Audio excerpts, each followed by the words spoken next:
So I said here on the air that's probably a month ago. So I said that, listen, there's a couple things we can do this housing market. The problem with the housing market is there's always been a shortage of inventory for the last 2 decades, really. And the shortage of inventory has caused the market to get stopped up. And there's a couple things we could do to loosen the inventory.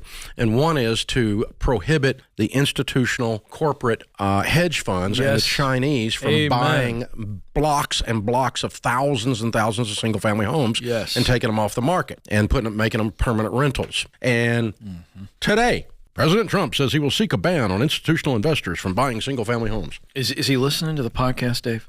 I don't know. He didn't call me, Ken. I know that. I'm happy if it's his idea, as long as it happens, right? I don't care whose idea it is. Yeah, the other thing we said, and if you're listening to President Trump, we said this one too, and I hadn't seen this show up yet. Maybe it'll come up in a week or two. The capital gains, zero capital gains on personal residence up to $500,000 married filing jointly has been in place for like 25 years.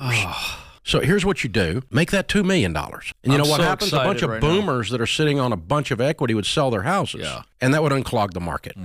And put a bunch of inventory on the market, because they would. If you could put $2 million in your pocket and go to wherever, go buy a condo or move down. Some of the boomers, right? They would do it. But right now they got capital gains on everything over $500,000, and $500,000 on a lot of gains is not spit. If you got no capital gains, tax-free, up to $500,000 now, what if you made that $2 million? I promise you, it moved the upper end of the market wide open, and when the upper end moves open, then that leaves it breathing room, and everything dominoes all the way down to the beginning of the market, because everybody can move up then. They're not stuccola.